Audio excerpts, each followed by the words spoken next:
জনপ্রিয় ভারতীয় কমেডিয়ান ভারতী সিং হঠাৎ হাসপাতালে ভর্তি করা হয়েছে তাকে। কয়েকদিন ধরে তার পেটে ব্যথা হচ্ছিল। এরপর মুম্বাইয়ের কোকিলাবেন ধীরুভাই আম্বানি হাসপাতালে ভর্তি করা হয় তাকে। দ্য কপিল শর্মা শো এর জন্য বিশেষভাবে পরিচিতি লাভ করেন ভারতী। তাছাড়া ঝলক দিখলা যা, নাচ বালিয়ে সহ বেশ কিছু রিয়েলিটি শোয়ে দেখা গেছে তাকে।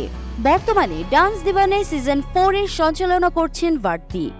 সংবাদ মাধ্যমের বরাতে জানা যায়, গত 3 দিন ধরে পেটে ব্যথা হচ্ছিল ভারতীর। প্রথমে ধারণা করেছিলেন গ্যাসের ব্যথা হচ্ছে, পরে ব্যথা আরো তীব্র হয় যা তিনি সহ্য করতে পারছিলেন না। বেশ কিছু পরীক্ষা করানোর পর চিকিৎসক নিশ্চিত করেন তার গল ব্লাডারে পাথর হয়েছে। হাসপাতাল থেকে ভারতী সিং একটি ব্লগ ভিডিও শেয়ার করেছেন। তাতে দেখা যায় হাসপাতালের বিছানায় শুয়ে কথা বলছেন ভারতী। তিনি জানান 3টি রাত তার পরিবারের সদস্যরা ঘুমাতে পারেননি। তার গল ব্লাডারে পাথর হয়েছে, এখনো ঠিকমতো খেতে পারছেন না। খাবার খেলেই পেটে ব্যথা হয়, তার অস্ত্রোপচার করাতে হবে বলেও জানান ভারতী। বাংলা গানের যুবরাজ আসিফ আকবর কয়েকদিন আগেই অস্কার জয়ী ভারতীয় সুরকার এ.আর. রহমানের ব্যক্তিগত স্টুডিওতে গান রেকর্ড করেছেন তিনি। মুম্বাইয়ে ফিল্ম ইন্ডাস্ট্রিতে অভিষেক হয়েছে আসিফের।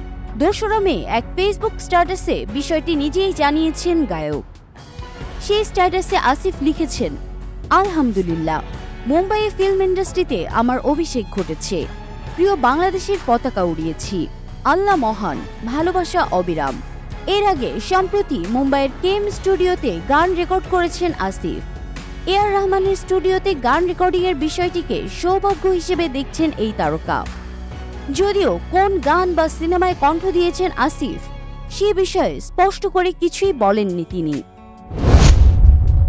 প্রকাশ্যে এলো কোক স্টুডিও বাংলার 3য় সিজনের 2য় গান। মালো মা শিরোনামের গানটি প্রযোজনা করেছেন প্রীতম হাসান। ফিউশনধর্মী গানটিতে দেখা মিলল দেওয়ান পরিবারের 2 সদস্য সাগর দেওয়ান ও আরিফ দেওয়ানের। তাদের পূর্বপুরুষরাই মালো মা ঝিলো ঝি গানটির মূল রচয়িতা। মালো মা গানটিতে ভিন্ন মাত্রা যোগ করেছেন র্যাপার আলী হাসান। ছাদ পেটানো গানের সংযুক্তি এই গানের গভীরতা আরো বাড়িয়ে তুলেছে। সেই গানের একটি শহুরে সংস্করণ দেখতে পাওয়া যায় 80 ও 90 দশকের রাজমিস্ত্রিদের মাঝে। কংক্রিটের ছাদ তৈরির সময় শ্রমিকদের গাওয়া এই ধরনের গান একঘেয়েমি দূর করার পাশাপাশি কাজের মধ্যে উৎসবের পরিবেশ সৃষ্টি করে। এখানে ভাঙা নৌকার উপমা দিয়ে জীবনকে বোঝানো হয়েছে, আর নদী দ্বারা বোঝানো হয়েছে পৃথিবীকে। লোকসঙ্গীত সারি গানের এই ধারাটির শুরু মোগল আমলে।